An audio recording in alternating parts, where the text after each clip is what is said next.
Josué, chapitre 1.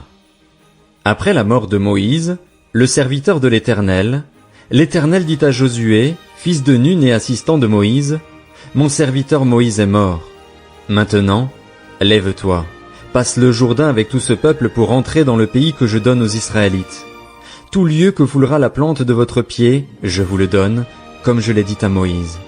Votre territoire ira depuis le désert et le Liban jusqu'au grand fleuve, jusqu'à l'Euphrate, tout le pays des Hittites et jusqu'à la mer Méditerranée vers le soleil couchant. Personne ne pourra te résister tant que tu vivras. Je serai avec toi comme j'ai été avec Moïse. Je ne te délaisserai pas et je ne t'abandonnerai pas. Fortifie-toi et prends courage, car c'est toi qui mettras ce peuple en possession du pays que j'ai juré à leurs ancêtres de leur donner. Seulement, fortifie-toi et aie bon courage en te conformant fidèlement à toute la loi que Moïse, mon serviteur, t'a prescrite. Ne t'en écarte ni à droite ni à gauche afin de réussir où que tu ailles. Que ce livre de la loi ne s'éloigne pas de toi. Médite-le jour et nuit pour agir avec fidélité conformément à tout ce qui y est écrit, car c'est alors que tu auras du succès dans tes entreprises, c'est alors que tu réussiras. Ne t'ai-je pas ordonné? Fortifie-toi et prends courage. Ne sois pas effrayé ni épouvanté, car l'Éternel, ton Dieu, est avec toi où que tu ailles. Josué donna cet ordre aux officiers du peuple. Parcourez le camp, et voici ce que vous ordonnerez au peuple. Préparez-vous des provisions, car dans 3 jours vous passerez le Jourdain pour aller conquérir le pays dont l'Éternel, votre Dieu, vous donne la possession. Josué dit aux Rubénites, aux Gadites et à la demi-tribu de Manassé, rappelez-vous ce que vous a prescrit Moïse, le serviteur de l'Éternel, quand il a dit, l'Éternel, votre Dieu, vous a accordé du repos et vous a donné ce pays. Vos femmes, vos petits-enfants et vos troupeaux resteront dans le pays que vous a donné Moïse de ce côté-ci du Jourdain. Mais vous tous, les hommes vaillants, vous passerez en ordre de bataille devant vos frères et vous les aiderez jusqu'à ce que l'Éternel ait accordé du repos, à vos frères comme à vous, et qu'ils soient aussi en possession du pays que l'Éternel, votre Dieu, leur donne.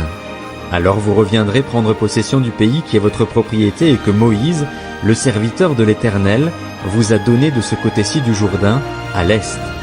Ils répondirent à Josué, « Nous ferons tout ce que tu nous as ordonné et nous irons partout où tu nous enverras. Nous t'obéirons entièrement, comme nous avons obéi à Moïse. Que l'Éternel, ton Dieu, veuille seulement être avec toi comme il a été avec Moïse. Tout homme qui sera rebelle à ton ordre et qui n'obéira pas à tout ce que tu lui ordonneras sera puni de mort. Seulement, fortifie-toi et prends courage. » Josué, chapitre 2. Josué, fils de Nun, fit partir secrètement de Sittim 2 espions en leur disant, « Allez explorer le pays, en particulier Jéricho. » Ils partirent et arrivèrent dans la maison d'une prostituée du nom de Rahab, et ils y couchèrent. On dit au roi de Jéricho, « Des Israélites sont arrivés ici, cette nuit, pour explorer le pays. » Le roi de Jéricho envoya dire à Rahab, « Fais sortir les hommes qui sont venus chez toi, qui sont entrés dans ta maison. En effet, c'est pour explorer tout le pays qu'ils sont venus. » La femme prit les 2 hommes et les cacha. Puis elle dit, « Il est vrai que ces hommes sont arrivés chez moi, mais je ne savais pas d'où ils étaient et, au moment où l'on allait fermer la porte, à la tombée de la nuit, ils sont sortis. J'ignore où ils sont allés. Dépêchez-vous de les poursuivre et vous les rattraperez. » Elle avait fait monter les espions sur le toit et les avait cachés sous des tiges de lin qu'elle y avait arrangées. Ces hommes les poursuivirent par le chemin qui mène au gué du Jourdain et l'on ferma la porte après leur départ. Avant que les espions se couchent, Rahab monta vers eux sur le toit et leur dit, « Je le sais, l'Éternel vous a donné ce pays. La terreur que vous inspirez s'est emparée de nous et tous les habitants du pays tremblent devant vous. En effet, nous avons appris comment, à votre sortie d'Égypte, l'Éternel a asséché devant vous l'eau de la mer des roseaux et comment vous avez traité les 2 rois des Amoréens de l'autre côté du Jourdain, Sihon et Og, que vous avez exterminés. En l'apprenant, nous avons perdu courage et notre esprit est abattu devant vous, car c'est l'Éternel, votre Dieu, qui est Dieu en haut dans le ciel et en bas sur la terre. Et maintenant, je vous en prie, jurez-moi par l'Éternel que vous aurez pour ma famille la même bonté que moi pour vous. Donnez-moi l'assurance que vous laisserez vivre mon père, ma mère, mes frères, mes sœurs et tous les leurs et que vous nous sauverez de la mort. » Ces hommes lui répondirent, « Nous le jurons sur notre propre vie si vous ne divulguez pas ce qui nous concerne. Et quand l'Éternel nous donnera le pays, nous agirons envers toi avec bonté et fidélité. » Elle les fit descendre avec une corde par la fenêtre, car la maison qu'elle habitait était sur la muraille de la ville. Elle leur dit, « Allez du côté de la montagne, sinon vos poursuivants risqueraient de vous rencontrer. Cachez-vous là pendant 3 jours, jusqu'à ce qu'ils soient rentrés. Après cela, vous poursuivrez votre chemin. » Ces hommes lui dirent, « Voici de quelle manière nous nous acquitterons du serment que tu nous as fait faire. À notre entrée dans le pays, attache ce cordon de fil rouge à la fenêtre par laquelle tu nous fais descendre et rassemble avec toi dans la maison ton père, ta mère, tes frères et toute ta famille. Si l'un d'eux passe la porte de ta maison pour aller dehors, son sang retombera sur sa tête et nous en serons innocents. En revanche, si l'on porte la main contre l'un de ceux qui seront avec toi dans la maison, quel qu'il soit, son sang retombera sur notre tête. Si par ailleurs tu divulgues ce qui nous concerne, nous serons quittes du serment que tu nous as fait faire. » Elle répondit, « Qu'il en soit comme vous l'avez dit. » Elle prit ainsi congé d'eux et ils s'en allèrent. Puis elle attacha le cordon rouge à la fenêtre. Ils partirent et arrivèrent à la montagne, où ils restèrent 3 jours, jusqu'à ce que ceux qui les poursuivaient soient rentrés. Ceux qui les poursuivaient les cherchèrent dans toute la région, mais sans les trouver. Les 2 hommes redescendirent de la montagne et passèrent le Jourdain. Ils vinrent vers Josué, fils de Nun, et lui racontèrent tout ce qui leur était arrivé. Ils lui dirent, « C'est certain, l'Éternel a livré tout le pays entre nos mains, et même tous les habitants du pays tremblent devant nous. » Josué, chapitre 3. S'étant levé de bon matin, Josué partit de Sittim avec tous les Israélites. Ils arrivèrent au Jourdain et passèrent la nuit là avant de le traverser. Au bout de 3 jours, les officiers parcoururent le camp et donnèrent cet ordre au peuple. « Lorsque vous verrez les prêtres, les Lévites, porter l'arche de l'alliance de l'Éternel, votre Dieu, vous partirez de l'endroit où vous êtes et vous la suivrez. Mais il y aura entre vous et elle une distance d'environ 1 kilomètre. N'en approchez pas. Elle vous montrera le chemin que vous devez suivre, car vous n'êtes pas encore passé par ce chemin. » Josué dit au peuple, « Consacrez-vous, car demain l'Éternel accomplira des merveilles au milieu de vous. » Puis Josué dit aux prêtres, « Portez l'arche de l'alliance et passez devant le peuple. » Ils portèrent l'arche de l'alliance et marchèrent devant le peuple. L'Éternel dit à Josué, « Aujourd'hui, je vais commencer à te rendre grand aux yeux de tout Israël, afin qu'ils sachent que je serai avec toi comme j'ai été avec Moïse. Tu donneras cet ordre aux prêtres qui portent l'arche de l'alliance. Lorsque vous arriverez au bord de l'eau du Jourdain, vous vous arrêterez dans le Jourdain. » Josué dit aux Israélites, « Approchez-vous et écoutez les paroles de l'Éternel, votre Dieu. » Josué dit, « Voici comment vous reconnaîtrez que le Dieu vivant est au milieu de vous et qu'il chassera devant vous les Cananéens, les Hittites, les Héviens, les Phéréziens, les Girgasiens, les Amoréens et les Jébusiens. L'arche de l'alliance du Seigneur de toute la terre va passer devant vous dans le Jourdain. Maintenant, prenez 12 hommes issus des tribus d'Israël, 1 de chaque tribu. Dès que les prêtres qui portent l'arche de l'Éternel, le Seigneur de toute la terre, poseront la plante des pieds dans l'eau du Jourdain qui descend s'arrêtera comme s'il y avait une digue. » Le peuple sortit de ses tentes pour passer le Jourdain, et les prêtres qui portaient l'arche de l'alliance marchèrent devant le peuple.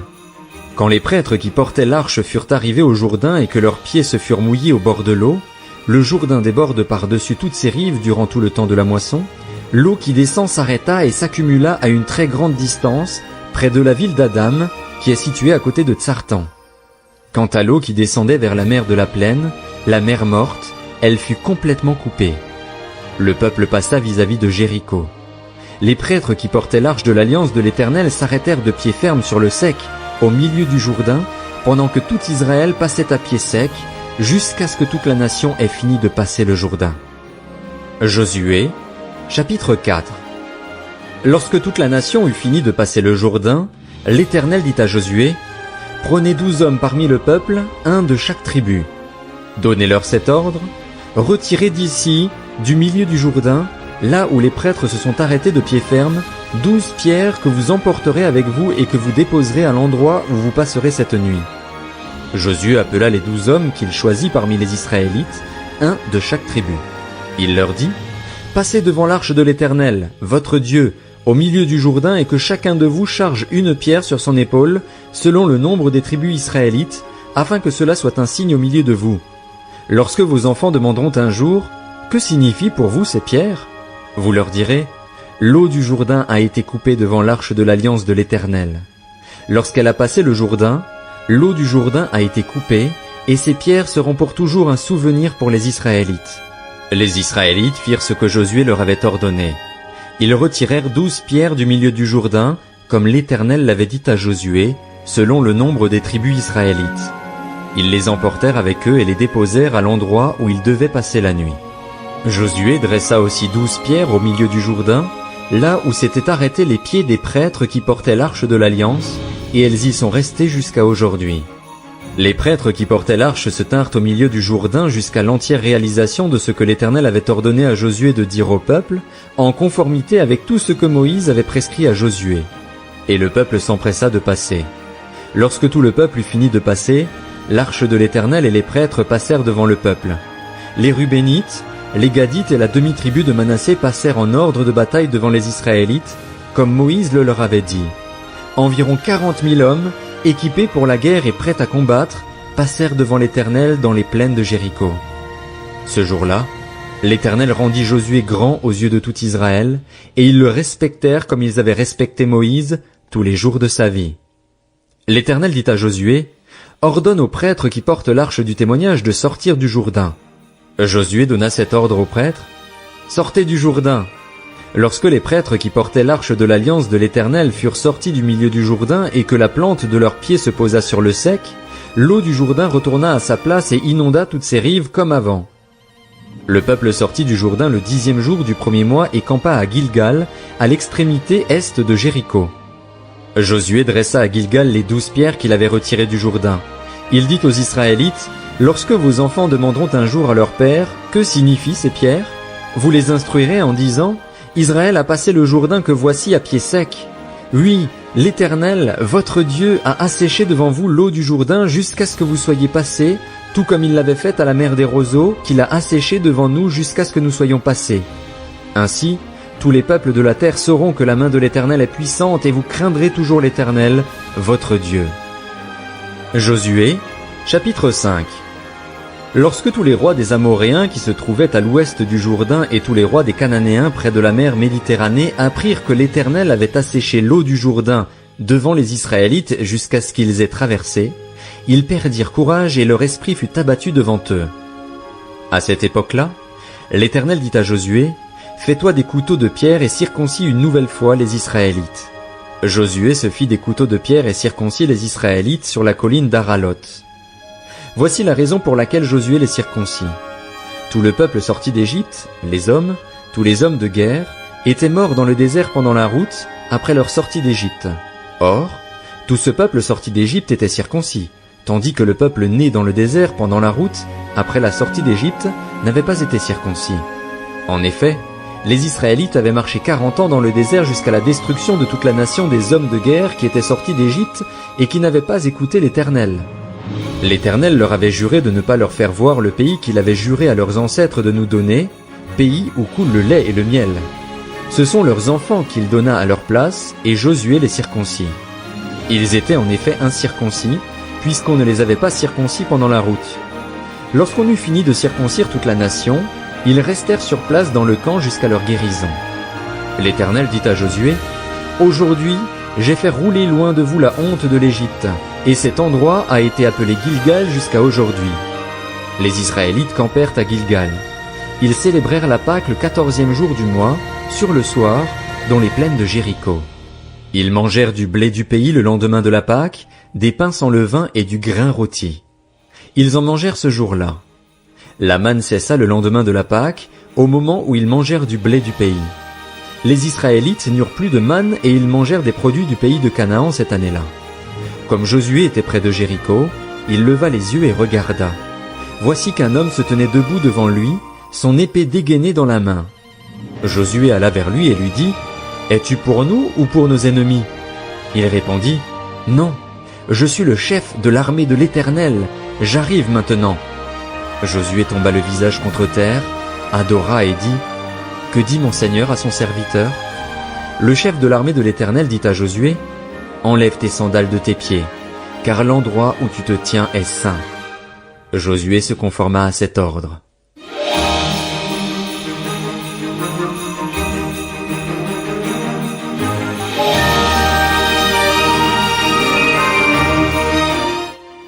Josué, Chapitre 6.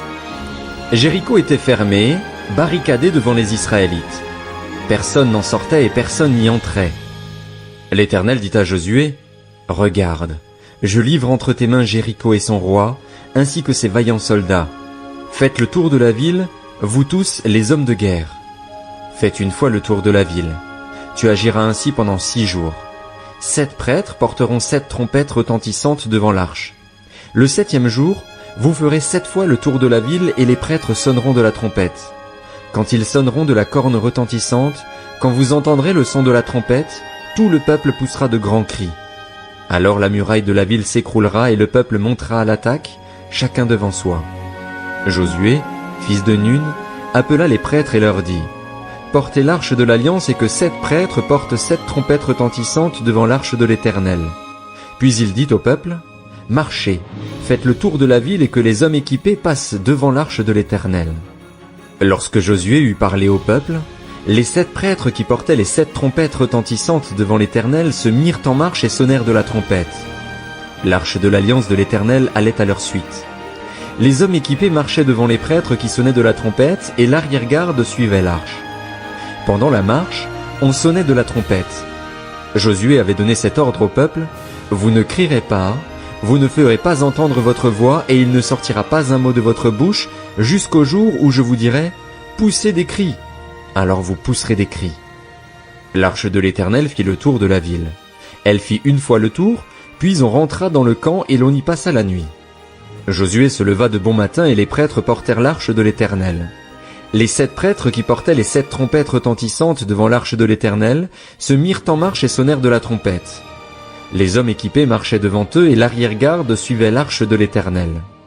Pendant la marche, on sonnait de la trompette. Ils firent une fois le tour de la ville, le 2e jour, puis ils retournèrent dans le camp. Ils agirent de même pendant 6 jours. Le 7e jour, ils se levèrent de bon matin dès l'aurore, et ils firent de la même manière 7 fois le tour de la ville. Ce fut le seul jour où ils firent 7 fois le tour de la ville. La 7e fois, comme les prêtres sonnaient de la trompette, Josué dit au peuple, « Poussez des cris, car l'Éternel vous a livré la ville. La ville sera vouée à l'Éternel, elle et tout ce qui s'y trouve. Mais on laissera la vie à Rahab, la prostituée, et à tous ceux qui seront avec elle dans sa maison, parce qu'elle a caché les messagers que nous avions envoyés. Seulement, gardez-vous bien de toucher à ce qui sera voué à la destruction. En effet, si vous preniez de ce que vous aurez voué à la destruction, vous mettriez le camp d'Israël sous une menace de destruction et vous causeriez son malheur. Tout l'argent et tout l'or, tous les objets en bronze et en fer seront consacrés à l'Éternel et entreront dans le trésor de l'Éternel. » Le peuple poussa des cris et les prêtres sonnèrent de la trompette. Lorsque le peuple entendit le son de la trompette, il poussa de grands cris et la muraille s'écroula. Le peuple monta dans la ville, chacun devant soi. Ils s'emparèrent de la ville et vouèrent à la destruction, en le passant au fil de l'épée, tout ce qui s'y trouvait, hommes et femmes, enfants et vieillards, jusqu'aux bœufs, aux brebis et aux ânes. Josué dit aux 2 hommes qui avaient exploré le pays, « Entrez dans la maison de la femme prostituée et faites-en sortir cette femme et tous les siens, comme vous le lui avez juré. » Les jeunes espions entrèrent chez Rahab et en firent sortir Rahab, son père, sa mère, ses frères et tous les siens. Ils firent sortir tous les membres de sa famille et les installèrent en lieu sûr, à l'extérieur du camp d'Israël. Ils brûlèrent la ville et tout ce qui s'y trouvait. Toutefois, ils mirent dans le trésor de la maison de l'Éternel l'argent, l'or et tous les objets en bronze et en fer. Josué laissa la vie à Rahab la prostituée, à sa famille et à tous les siens. Elle a habité au milieu d'Israël jusqu'à aujourd'hui, parce qu'elle avait caché les messagers que Josué avait envoyés pour explorer Jéricho. Ce fut alors que Josué jura, « Maudit soit devant l'Éternel l'homme qui se lèvera pour reconstruire cette ville de Jéricho. Il en jettera les fondations au prix de son fils aîné et il en posera les portes au prix de son plus jeune fils. » L'Éternel fut avec Josué et l'on parla de lui dans tout le pays. Josué, chapitre 7. Les Israélites commirent un acte d'infidélité au sujet des biens voués à la destruction. Akan, fils de Carmi, petit-fils de Zabdi et descendant de Zérar, de la tribu de Juda, prit des biens ainsi consacrés, et la colère de l'Éternel s'enflamma contre les Israélites. De Jéricho, Josué envoya des hommes vers Haï, qui est situé près de Beth-Aven, à l'est de Béthel. Il leur dit, « Montez explorer le pays. » Ces hommes montèrent explorer Haï. De retour vers Josué, ils lui dirent, « Il est inutile de faire monter tout le peuple à l'attaque, 2000 ou 3000 hommes suffiront pour battre Haï. Ne donne pas cette fatigue à tout le peuple, car eux sont en petit nombre. » Ainsi, 3000 hommes environ se mirent en marche, mais ils prirent la fuite devant les habitants d'Haï. Les habitants d'Haï leur tuèrent environ 36 hommes. Ils les poursuivirent depuis la porte de la ville jusqu'à Shebarim et les battirent à la descente. Le peuple perdit courage, il se liquéfia. Josué déchira ses vêtements et se prosterna jusqu'au soir, le visage contre terre, devant l'arche de l'Éternel. Il était avec les anciens d'Israël, et ils se couvrirent la tête de poussière. Josué dit, « Ah, Seigneur éternel, pourquoi as-tu fait passer le Jourdain à ce peuple? Est-ce pour nous livrer entre les mains des Amoréens et nous faire mourir? Si seulement nous avions su rester de l'autre côté du Jourdain. De grâce, Seigneur, que dirais-je maintenant qu'Israël a pris la fuite devant ses ennemis? Les Cananéens et tous les habitants du pays l'apprendront. Ils nous encercleront et feront disparaître notre nom de la terre. Et que feras-tu pour ton grand nom? » L'Éternel dit à Josué, « Lève-toi. Pourquoi restes-tu ainsi prosterné? Israël a péché. Ils ont violé mon alliance, celle que je leur ai prescrite. Ils ont pris des biens voués à la destruction. Ils les ont volés et ont menti, et ils les ont cachés parmi leurs affaires. Ainsi, les Israélites ne peuvent plus résister à leurs ennemis. Ils prendront la fuite devant eux, car ils sont sous une menace de destruction. Je ne serai plus avec vous si vous n'éliminez pas l'objet voué à la destruction du milieu de vous. Lève-toi, consacre le peuple. Tu ordonneras, consacrez-vous pour demain, car voici ce que dit l'Éternel, le Dieu d'Israël. Il y a un objet voué à la destruction au milieu de toi, Israël. Tu ne pourras plus résister à tes ennemis, jusqu'à ce que vous l'ayez enlevé du milieu de vous. Vous vous approcherez le matin par tribu, et la tribu que désignera l'Éternel s'approchera clan par clan, le clan que désignera l'Éternel s'approchera famille par famille, puis la famille que désignera l'Éternel s'approchera homme par homme. Celui qui sera désigné comme ayant pris des biens voués à la destruction sera brûlé au feu, lui et tout ce qui lui appartient, pour avoir violé l'alliance de l'Éternel et commis un acte odieux en Israël. Josué se leva de bon matin. Il fit approcher Israël par tribu, et la tribu de Juda fut désignée. Il fit approcher les clans de Juda, et le clan de Tsérar fut désigné. Il fit approcher le clan de Tsérar, famille par famille, et Zabdi fut désigné. Il fit approcher la famille de Zabdi homme par homme, et Akan, fils de Carmi, petit-fils de Zabdi et descendant de Tsérar, de la tribu de Juda, fut désigné. Josué dit à Akan, « Mon fils, donne gloire à l'Éternel, le Dieu d'Israël, et rends-lui hommage. Dis-moi donc ce que tu as fait, ne me le cache pas. » Akan répondit à Josué, « Il est vrai que j'ai péché contre l'Éternel, le Dieu d'Israël, et voici ce que j'ai fait. J'ai vu dans le butin un beau manteau de Shinéar, 200 pièces d'argent et un lingot d'or de près de 600 grammes. J'en ai eu envie et je les ai pris. Ils sont cachés dans la terre, dans ma tente, et l'argent est dessous. » Josué envoya des hommes qui coururent à la tente. Les objets étaient bien cachés dans la tente d'Akan, et l'argent était bien dessous. Ils les prirent dans la tente, elles les apportèrent à Josué et à tous les Israélites et les déposèrent devant l'Éternel. Josué et tout Israël avec lui prirent Akan, fils de Tsérar, l'argent, le manteau, le lingot d'or, les fils et les filles d'Akan, ses bœufs, ses ânes, ses brebis, sa tente et tout ce qui lui appartenait. Ils les firent monter dans la vallée d'Accor. Josué dit, « Pourquoi as-tu causé notre malheur? L'Éternel causera ton malheur aujourd'hui. » Et tout Israël lapida Akan. On les brûla au feu, on les lapida et l'on éleva sur Akan un grand tas de pierres qui subsiste encore aujourd'hui. L'Éternel renonça alors à son ardente colère. C'est à cause de cet événement qu'on a appelé jusqu'à aujourd'hui cet endroit Vallée d'Accor. Josué, chapitre 8. L'Éternel dit à Josué, « N'aie pas peur, ne te laisse pas effrayer. Prends avec toi tous les hommes de guerre et lève-toi, monte attaquer Haï. Regarde, je livre entre tes mains le roi d'Haï et son peuple, sa ville et son pays. Tu traiteras Haï et son roi comme tu as traité Jéricho et son roi. Toutefois, vous garderez pour vous le butin et le bétail. Place une embuscade derrière la ville. » Josué se leva avec tous les hommes de guerre pour monter attaquer Haï. Il choisit 30 000 vaillants hommes, qu'il fit partir de nuit et auxquels il donna cet ordre. « Écoutez, vous vous mettrez en embuscade derrière la ville. Ne vous éloignez pas beaucoup de la ville et soyez tous prêts. De mon côté, avec tout le peuple qui m'accompagnera, nous nous approcherons de la ville. Quand ils sortiront à notre rencontre comme la première fois, nous prendrons la fuite devant eux. Ils nous poursuivront jusqu'à ce que nous les ayons attirés loin de la ville, car ils se diront, ils fuient devant nous comme la première fois, et nous prendrons la fuite devant eux. Vous quitterez alors votre cachette et vous vous emparerez de la ville, et l'Éternel, votre Dieu, la livrera entre vos mains. Quand vous aurez pris la ville, vous y mettrez le feu. Vous agirez comme l'Éternel l'a dit, c'est l'ordre que je vous donne. Josué les fit partir et ils allèrent se placer en embuscade entre Béthel et Haï, à l'ouest d'Haï. Quant à Josué, il passa cette nuit-là au milieu du peuple. Josué se leva de bon matin, passa le peuple en revue et marcha contre Haï. Il était à la tête du peuple avec les anciens d'Israël. Tous les hommes de guerre qui l'accompagnaient montèrent et s'approchèrent d'Haï. Une fois arrivés en face de la ville, ils installèrent leur camp au nord d'Haï, dont ils étaient séparés par la vallée. Josué prit environ 5000 hommes et les plaça en embuscade entre Béthel et Haï, à l'ouest de la ville. Lorsque tout le camp eut pris position au nord de la ville, et l'embuscade à l'ouest de la ville, Josué s'avança cette nuit-là au milieu de la vallée. Lorsque le roi d'Haï vit cela, les habitants d'Haï s'empressèrent de se lever et sortirent à la rencontre d'Israël pour le combattre. Le roi se dirigea avec tout son peuple vers un endroit fixé, du côté de la plaine, sans savoir qu'il y avait derrière la ville une embuscade contre lui. Josué et tout Israël firent semblant d'être battus devant eux et s'enfuirent par le chemin du désert. Alors tout le peuple qui était dans la ville se rassembla pour se mettre à leur poursuite. Ils poursuivirent Josué et furent ainsi attirés loin de la ville. Tous les hommes d'Haï et de Béthel, sans exception, sortirent contre Israël. Ils laissèrent la ville ouverte et poursuivirent Israël.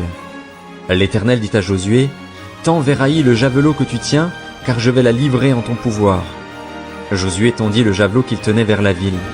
Dès qu'il eut tendu la main, les hommes en embuscade sortirent rapidement de l'endroit où ils étaient. Ils pénétrèrent dans la ville, s'en emparèrent et s'empressèrent d'y mettre le feu. En regardant derrière eux, les habitants d'Haï virent la fumée de la ville monter vers le ciel, et ils ne purent se sauver d'aucun côté. Le peuple qui fuyait vers le désert se retourna contre ses poursuivants. En effet, Josué et tout Israël, voyant que la ville avait été prise par les hommes de l'embuscade, et que la fumée de la ville montait, se retournèrent et battirent les habitants d'Haï. Les autres sortirent de la ville à leur rencontre et les habitants d'Haï furent cernés de tous côtés par Israël. Israël les battit sans leur laisser un survivant ni un fuyard. Ils prirent le roi d'Haï vivant et l'amenèrent à Josué. Lorsqu'Israël eut fini de tuer tous les habitants d'Haï dans la campagne, dans le désert où ceux-ci l'avaient poursuivi, en les passant jusqu'au dernier au fil de l'épée, tout Israël revint vers Haï et la frappa du tranchant de l'épée. Il y eut au total 12 000 personnes tuées ce jour-là, hommes et femmes confondus, tous habitants d'Haï. Josué ne retira pas la main qu'il tenait tendue avec le javelot tant que tous les habitants ne furent pas exterminés. Toutefois, Israël garda pour lui le bétail et le butin de cette ville, conformément à l'ordre que l'Éternel avait donné à Josué. Josué brûla Haï et en fit pour toujours un tas de ruines qui subsistent encore aujourd'hui. Il fit pendre le roi d'Haï à une potence et l'y laissa jusqu'au soir. Au coucher du soleil, Josué ordonna qu'on descende son cadavre du bois. On le jeta à l'entrée de la ville et l'on éleva sur lui un grand tas de pierres qui subsiste encore aujourd'hui. Alors Josué construisit un autel en l'honneur de l'Éternel, le Dieu d'Israël, sur le mont Ébal, comme Moïse, le serviteur de l'Éternel, l'avait ordonné aux Israélites. Il le construisit en respectant ce qui est écrit dans le livre de la loi de Moïse. C'était un autel en pierre brute, qu'on ne travailla pas avec le fer. Ils y offrirent des holocaustes à l'Éternel et ils présentèrent des sacrifices de communion. Là, Josué écrivit sur les pierres une copie de la loi que Moïse avait écrite devant les Israélites. Tout Israël, avec ses anciens, ses officiers et ses juges, se tenait des deux côtés de l'arche, devant les prêtres, les Lévites, qui portaient l'arche de l'alliance de l'Éternel. Les étrangers comme les Israélites de naissance étaient là, une moitié du côté du mont Garizim, l'autre moitié du côté du mont Ébal, conformément à l'ordre qu'avait précédemment donné Moïse, le serviteur de l'Éternel, pour bénir le peuple d'Israël. Josué lut ensuite toutes les paroles de la loi, les bénédictions et les malédictions, suivant ce qui est écrit dans le livre de la loi. Il lut la totalité de ce que Moïse avait prescrit devant toute l'assemblée d'Israël, avec les femmes et les enfants ainsi que les étrangers qui vivaient au milieu d'eux. Josué, chapitre 9. À la nouvelle de ces événements, tous les rois qui se trouvaient à l'ouest du Jourdain, dans la montagne et dans la vallée et sur toute la côte de la mer Méditerranée jusque près du Liban, les Hittites, les Amoréens, les Cananéens, les Phéréziens, les Héviens et les Jébusiens s'unirent d'un commun accord pour combattre ensemble contre Josué et contre Israël. Les habitants de Gabaon, de leur côté, lorsqu'ils apprirent de quelle manière Josué avait traité Jéricho et Haï, eurent recours à la ruse. Ils se mirent en route avec des provisions de voyage. Ils prirent de vieux sacs pour leurs ânes, ainsi que de vieilles outres à vin déchirées et recousues. Ils portaient à leurs pieds de vieilles sandales raccommodées, et sur eux de vieux vêtements.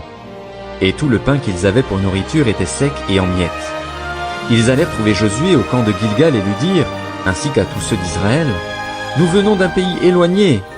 Faites maintenant alliance avec nous. » Les hommes d'Israël répondirent à ces Héviens, « Peut-être habitez-vous sur notre territoire. Comment ferions-nous alors alliance avec vous ?» Ils dirent à Josué, « Nous sommes tes serviteurs. » Josué leur demanda, « Qui êtes-vous et d'où venez-vous » Ils lui répondirent, « Tes serviteurs viennent d'un pays très éloigné, à cause de la renommée de l'Éternel, ton Dieu. En effet, nous avons entendu parler de lui, de tout ce qu'il a fait en Égypte et de la manière dont il a traité les 2 rois des Amoréens de l'autre côté du Jourdain, Sihon, roi de Hesbon, et Og, roi du Basan, qui vivait à Astaroth. Nos anciens et tous les habitants de notre pays nous ont dit, « Prenez avec vous des provisions pour le voyage, allez à leur rencontre et dites-leur, « Nous sommes vos serviteurs. Faites maintenant alliance avec nous. Voici notre pain. Il était encore chaud quand nous en avons fait provision dans nos maisons, le jour où nous sommes partis pour venir vers vous, et maintenant il est tout sec et en miettes. Ces outres à vin, que nous avons remplies toutes neuves, les voilà déchirées. Nos vêtements et nos sandales se sont usés à cause de la très grande longueur du trajet. » Les hommes d'Israël acceptèrent les provisions des Gabaonites et ne consultèrent pas l'Éternel.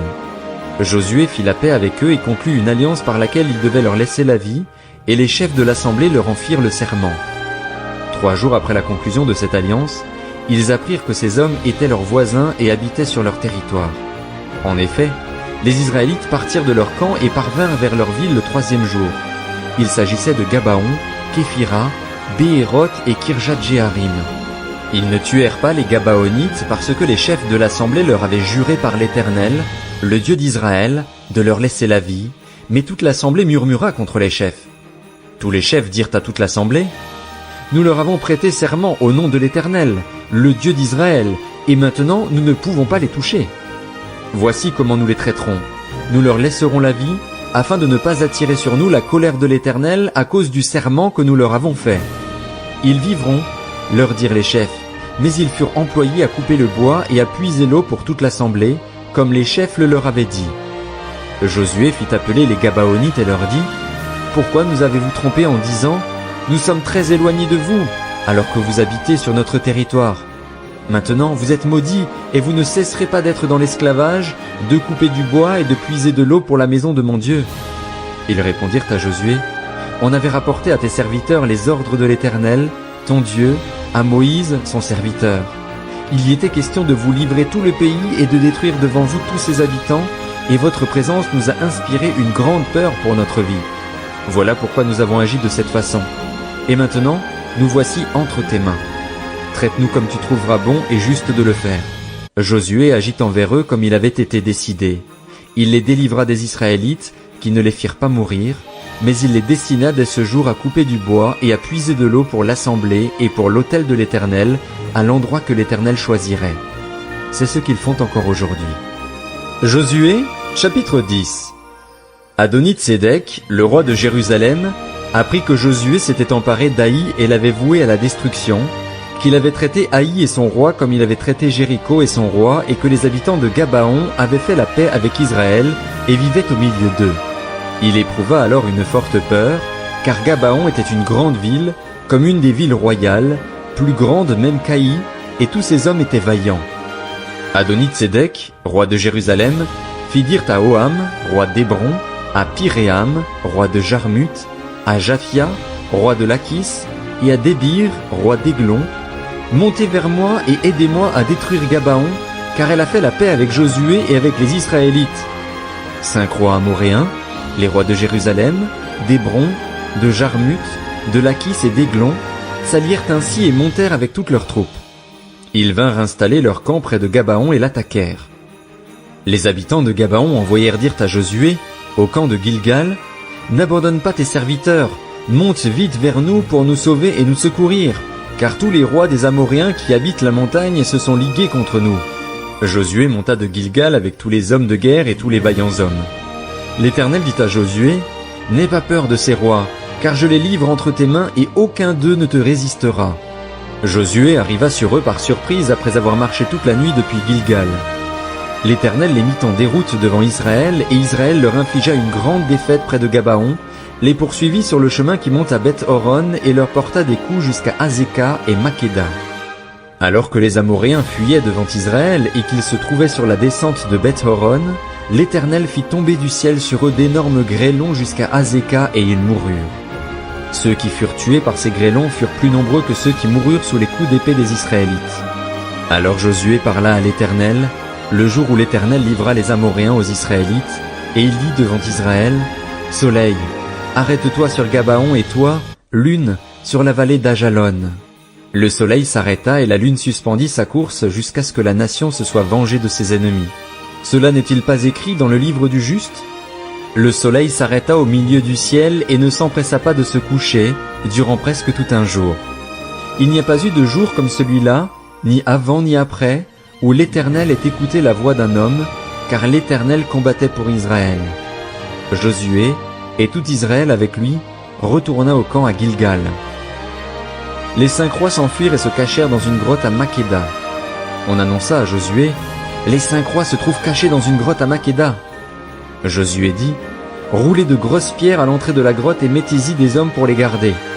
Quant à vous, ne vous arrêtez pas, poursuivez vos ennemis et attaquez-les par derrière. Ne les laissez pas entrer dans leur ville, car l'Éternel, votre Dieu, les a livrés entre vos mains. » Après que Josué et les Israélites leur eurent infligé une très grande défaite et les eurent complètement battus, ceux qui purent leur échapper se sauvèrent dans les villes fortifiées. Tout le peuple revint tranquillement au camp vers Josué à Makeda, sans que personne n'ose dire quoi que ce soit contre les Israélites.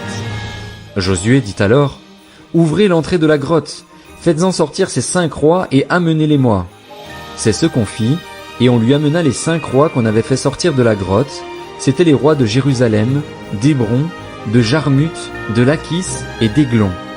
Lorsqu'on eut amené ces rois devant lui, Josué appela tous les hommes d'Israël et dit au chef des hommes de guerre qui avaient marché avec lui, « Approchez-vous, mettez votre pied sur le cou de ces rois. » Ils s'approchèrent et mirent le pied sur leur cou. Josué leur dit, « N'ayez pas peur et ne vous laissez pas effrayer, fortifiez-vous et ayez du courage, car c'est ainsi que l'Éternel traitera tous vos ennemis contre lesquels vous combattrez. » Après cela, Josué les frappa à mort. Il les pendit à 5 arbres et ils y restèrent pendus jusqu'au soir.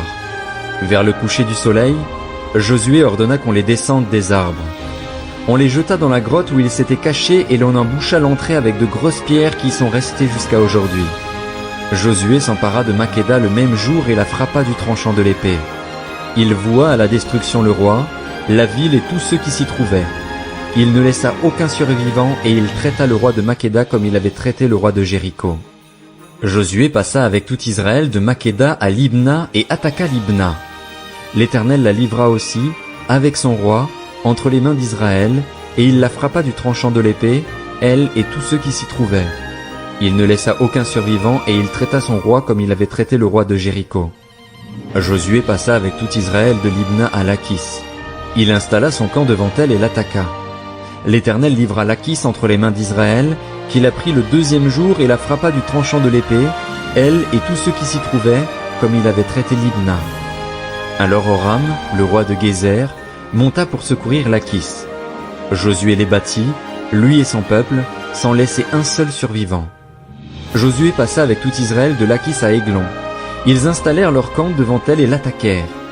Ils s'en emparèrent le même jour et la frappèrent du tranchant de l'épée, elle et tous ceux qui s'y trouvaient. Josué la voua à la destruction le jour même, comme il avait traité Lachis. Josué monta avec tout Israël d'Églon à Hébron et ils l'attaquèrent. Ils s'en emparèrent et la frappèrent du tranchant de l'épée, elle, son roi, toutes les villes qui en dépendaient et tous ceux qui s'y trouvaient. Josué ne laissa aucun survivant, comme il l'avait fait à Églon, et il la voua à la destruction avec tous ceux qui s'y trouvaient. Josué se dirigea avec tout Israël sur Débir et l'attaqua. Il s'empara d'elle, de son roi et de toutes les villes qui en dépendaient. Ils les frappèrent du tranchant de l'épée et vouèrent à la destruction tous ceux qui s'y trouvaient, sans laisser un seul survivant. Josué traita Débir et son roi comme il avait traité Hébron et comme il avait traité Libna et son roi. Josué conquit tout le pays, la montagne, le Néguev, la vallée et les coteaux, et il en bâtit tous les rois. Il ne laissa aucun survivant et il extermina tout ce qui respirait, comme l'avait ordonné l'Éternel, le Dieu d'Israël. Josué les bâtit de Kadès-Barnéa à Gaza, il conquit toute la région de Gozen jusqu'à Gabaon. Josué s'empara en même temps de tous ses rois et de leur pays, car l'Éternel, le Dieu d'Israël, combattait pour Israël. Puis Josué retourna avec tout Israël au camp à Gilgal. Josué, chapitre 11. À la nouvelle de ces événements, Jabin, le roi de Hatzor, envoya des messagers à Jobab, le roi de Madon, au roi de Shimron, au roi d'Akshaph, au roi qui se trouvait au nord dans la montagne, dans la plaine au sud de Génézareth, dans la vallée et sur les hauteurs de Dor à l'ouest. Il en envoya aussi aux Cananéens de l'est et de l'ouest, aux Amoréens, aux Hittites, aux Phéréziens, aux Jébusiens dans la montagne et aux Héviens au pied de l'Hermon dans le pays de Mitzpa. Ils sortirent avec toutes leurs troupes. Ils formaient un peuple innombrable, comme le sable qui est au bord de la mer, et avaient des chevaux et des chars en très grande quantité. Tous ces rois fixèrent un rendez-vous et vinrent ensemble installer leur camp près des eaux de Mérom pour combattre contre Israël. L'Éternel dit à Josué, « N'aie pas peur d'eux, car demain, à ce moment-ci, je les livrerai tous, blessés à mort, à Israël. Tu mutileras les jarrets de leurs chevaux et tu brûleras leurs chars. » Josué arriva par surprise sur eux avec tous ses hommes de guerre près des eaux de Mérom, et ils se précipitèrent au milieu d'eux. L'Éternel les livra entre les mains d'Israël. Ils les battirent et les poursuivirent jusqu'à Sidon-la-Grande, jusqu'à Misréphoth-Maïm et jusqu'à la vallée de Mitzpa vers l'est. Ils les battirent sans laisser un seul survivant. Josué les traita comme l'Éternel le lui avait dit. Il mutila les jarrets de leurs chevaux et brûla leurs chars. À la même époque, sur le chemin du retour, Josué s'empara de Hatzor et frappa son roi avec l'épée. Hatzor était autrefois la principale ville de tous ses royaumes. On frappa du tranchant de l'épée et l'on extermina tous ceux qui s'y trouvaient. Il ne resta rien de ce qui respirait et l'on mit le feu à Hatzor. Josué s'empara aussi de toutes les villes de ses rois et de tous leurs rois. Il les frappa du tranchant de l'épée et les voua à la destruction, comme l'avait ordonné Moïse, le serviteur de l'Éternel. Toutefois, Israël ne brûla aucune des villes situées sur des collines, à l'exception seulement de Hatzor, qui fut brûlée par Josué. Les Israélites gardèrent pour eux tout le butin de ces villes et le bétail, mais ils frappèrent du tranchant de l'épée tous les hommes jusqu'à leur complète extermination, sans rien laisser de ce qui respirait. Josué se conforma aux ordres donnés par l'Éternel à son serviteur Moïse, et par ce dernier à lui-même. Il ne négligea rien de tout ce que l'Éternel avait ordonné à Moïse. C'est ainsi que Josué s'empara de tout ce pays, de la montagne, de tout le Néguev, de toute la région de Gozen, de la vallée, de la plaine, de la montagne d'Israël et de ses vallées, depuis la montagne pelée qui s'élève vers Séhir jusqu'à Baal-Gad, dans la vallée du Liban, au pied du mont Hermon. Il s'empara de tous leurs rois, les frappa et les fit mourir. La guerre que Josué mena contre tous ces rois fut de longue durée. Aucune ville ne fit la paix avec les Israélites, à l'exception de Gabaon, qui était habité par les Héviens. Ils les prirent tout en combattant. En effet, l'Éternel permit que ces peuples s'obstinent à faire la guerre contre Israël, afin qu'Israël les extermine sans leur faire grâce et qu'il les détruise comme il l'avait lui-même ordonné à Moïse.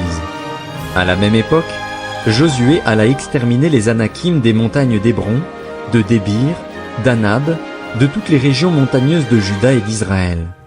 Josué les voua à la destruction avec leurs villes. Il ne resta pas d'Anakim dans le pays des Israélites. Il n'en resta qu'à Gaza, à Gath et à Asdod. Josué s'empara donc de tout le pays, conformément à tout ce que l'Éternel avait dit à Moïse, et le donna en héritage à Israël, à chacun sa portion, d'après leur tribu. Puis le pays fut en paix, sans guerre. Josué, chapitre 12. Voici les rois que les Israélites bâtirent et dont ils possédèrent le pays de l'autre côté du Jourdain, du côté du soleil levant, depuis le torrent de l'Arnon jusqu'au mont Hermon, avec toute la plaine située à l'est. Il y avait Sion, le roi des Amoréens qui habitait à Hesbon. Il dominait sur la moitié de Galaad, depuis Aroër, qui se trouve au bord du torrent de l'Arnon, au milieu de la vallée, jusqu'au torrent du Jabbok, qui marquait la frontière avec les Ammonites. Sur la plaine qui va jusqu'au lac de Génézareth, à l'est et jusqu'à la mer de la plaine, la mer morte, à l'est vers Beth-Sheshimoth, et du côté du sud, sur le pied du Pisga. Il y avait aussi Og, le roi du Basan, l'un des derniers Réphaïm, qui habitait à Astaroth et à Édréi. Il dominait sur le mont Hermon, sur Salca, sur tout le Basan jusqu'à la frontière des Guéshuriens et des Maacassiens et sur la moitié de Galaad jusqu'à la frontière de Sion, roi de Hesbon. Moïse, le serviteur de l'Éternel, et les Israélites les bâtirent.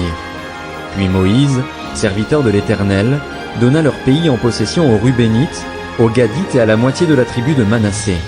Voici les rois que Josué et les Israélites bâtirent de ce côté-ci du Jourdain, à l'ouest, depuis Baal-Gad dans la vallée du Liban jusqu'à la montagne pelée qui s'élève vers Séhir. Josué donna leur pays en possession aux tribus d'Israël, à chacune sa portion, dans la montagne, dans la vallée, dans la plaine, sur les coteaux, dans le désert et dans le sud. C'était le pays des Hittites, des Amoréens, des Cananéens, des Phéréziens, des Héviens et des Jébusiens. Il y avait le roi de Jéricho, le roi d'Aï, près de Béthel, le roi de Jérusalem, le roi d'Hébron, le roi de Jarmuth, le roi de Lachis, le roi d'Églon, le roi de Gézer, le roi de Débir, le roi de Guéder, le roi de Horma, le roi d'Arad, le roi de Libna, le roi d'Adulam, le roi de Makeda, le roi de Béthel, le roi de Tapuach, le roi de Hépher, le roi d'Aphek, le roi de Lacharon, le roi de Madon, le roi de Hatzor, le roi de Shimron-Méron, le roi d'Akshaph, le roi de Tanak, le roi de Megiddo, le roi de Kédesh, le roi de Joknéam, au Carmel, le roi de Dor, sur les hauteurs de Dor, le roi de Gojim, près de Gilgal, le roi de Tirtsa. Nombre total de ces rois, 31.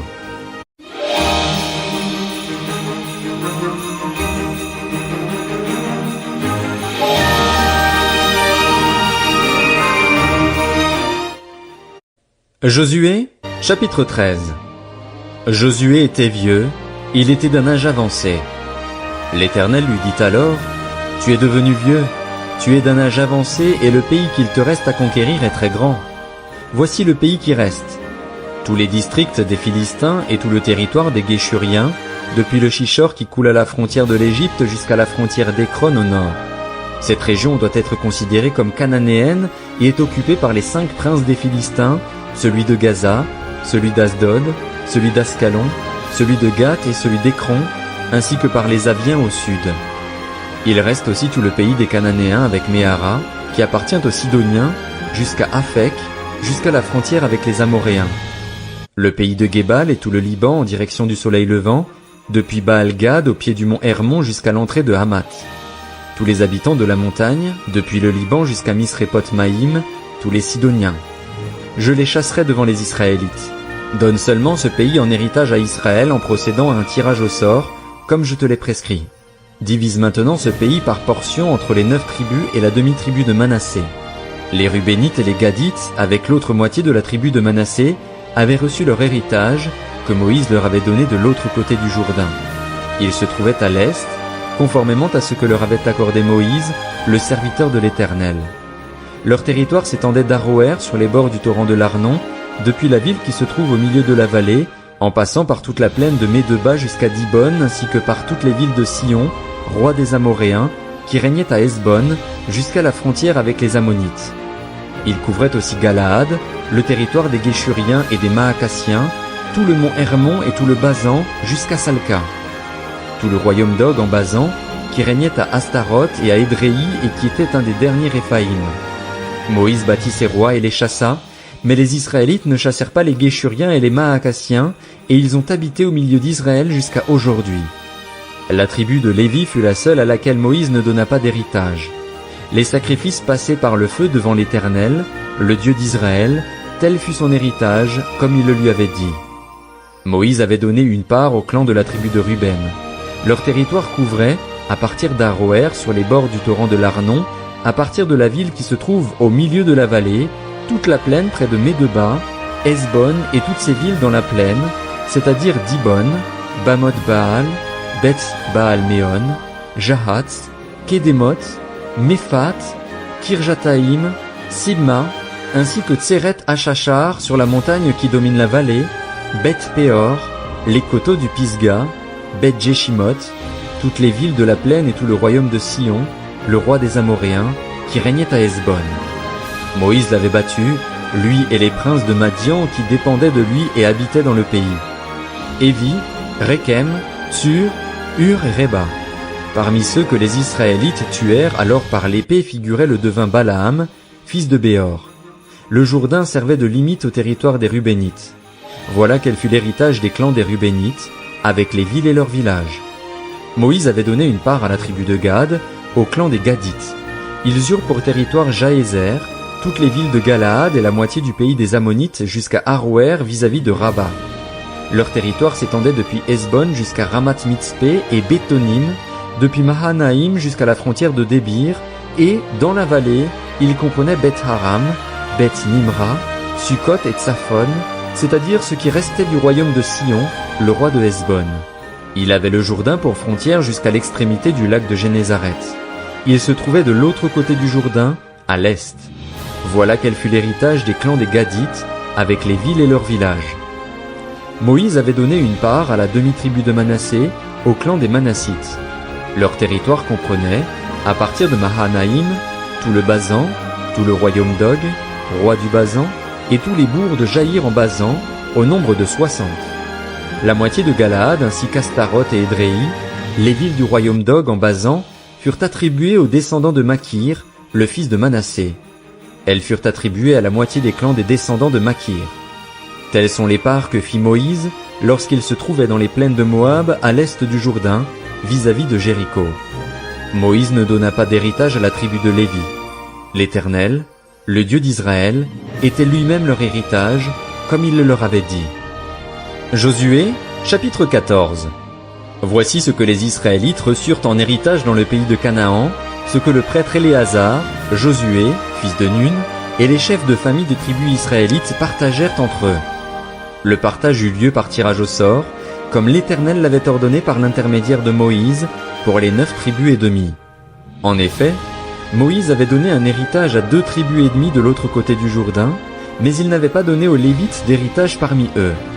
Les fils de Joseph formaient 2 tribus, Manassé et Éphraïm, et l'on ne donna pas de part aux Lévites dans le pays, si ce n'est des villes d'habitation avec leurs environs pour leurs troupeaux et leurs biens. Les Israélites se conformèrent aux ordres que l'Éternel avait donnés à Moïse et partagèrent le pays. Les Judéens s'approchèrent de Josué à Gilgal. Caleb, fils de Jéphuné, le Kénizien, lui dit : « Tu sais ce que l'Éternel a déclaré à Moïse, homme de Dieu, à mon sujet et au tien à Kadès-Barnéa. J'étais âgé de 40 ans lorsque Moïse, le serviteur de l'Éternel, m'a envoyé de Kadès-Barnéa explorer le pays, et c'est avec un cœur droit que je lui ai fait mon rapport. Mes frères qui étaient montés avec moi ont découragé le peuple, mais moi j'ai suivi pleinement la voie de l'Éternel, mon Dieu. Et ce jour-là, Moïse a juré : le pays que ton pied a foulé sera ton héritage et celui de tes descendants pour toujours parce que tu as pleinement suivi la voie de l'Éternel, mon Dieu. Maintenant voici que l'Éternel m'a fait vivre, comme il l'a dit. Il y a 45 ans que l'Éternel a dit cela à Moïse, à l'époque où Israël marchait dans le désert, et je suis aujourd'hui âgé de 85 ans. Je suis encore aussi robuste que le jour où Moïse m'a confié cette mission. J'ai autant de force que j'en avais alors, qu'il s'agisse de combattre ou de partir en campagne et en revenir. Donne-moi donc la région montagneuse dont l'Éternel a parlé à cette époque-là. Tu as appris alors qu'il s'y trouve des Anakim et qu'il y a des villes grandes et fortifiées. Si l'Éternel est avec moi, je les chasserai comme il l'a dit. Josué bénit Caleb, fils de Jéphuné, et lui donna Hébron pour héritage. C'est ainsi que Caleb, fils de Jéphuné, le Kénizien, a eu jusqu'à aujourd'hui Hébron pour héritage, parce qu'il avait pleinement suivi la voie de l'Éternel, le Dieu d'Israël. Hébron s'appelait autrefois Kirjat Arba. Arba avait été l'homme le plus grand parmi les Anakim. Le pays fut dès lors en paix, sans guerre. Josué, chapitre 15. La part attribuée par tirage au sort au clan de la tribu de Juda s'étendait en direction de la frontière avec Édom jusqu'au désert de Tsin au sud, à l'extrême sud. Ainsi, leur frontière sud partait de l'extrémité de la mer Morte, de la langue de mer qui fait face au Néguev. Elle se prolongeait au sud de la montée d'Akrabim, passait par Tsin et montait au sud de Kadès-Barnéa. Elle passait de là par Hetzron, montait vers Hadar et tournait à Karka. Elle passait ensuite par Hatzmon et continuait jusqu'au torrent d'Égypte pour déboucher sur la mer. Voilà quelle sera votre frontière sud. La frontière est était constituée par la mer Morte jusqu'à l'embouchure du Jourdain. La frontière nord partait de la langue de mer qui se trouve à l'embouchure du Jourdain. Elle montait vers Beth-Hogla, passait au nord de Beth-Araba et s'élevait jusqu'à la pierre de Bohan, fils de Ruben. Elle montait à Débir en passant par la vallée d'Accor et se dirigeait vers le nord du côté de Gilgal, qui se trouve vis-à-vis de la montée d'Adumim au sud du torrent. Elle passait près des eaux d'En-Shemesh et se prolongeait jusqu'à En-Rogel. Elle montait de là par la vallée de Ben-Hinnom au côté sud de Jébus, c'est-à-dire Jérusalem, puis s'élevait jusqu'au sommet de la montagne qui est à l'ouest de la vallée de Hinnom et à l'extrémité nord de la vallée des Réphaïm. Du sommet de la montagne, elle s'étendait jusqu'à la source des eaux de Nephtoach, continuait vers les villes du mont Éphron et se prolongeait par Baala, c'est-à-dire Kirjat-Jéarim. De Baala, elle tournait à l'ouest vers la région montagneuse de Séhir, traversait le côté nord du mont Jéarim, à Kézalon, descendait à Beth-Shemesh et passait par Timna. Elle continuait sur le côté nord d'Écron, s'étendait vers Shikron, passait par le mont Baala et se prolongeait jusqu'à Jabnil pour déboucher sur la mer.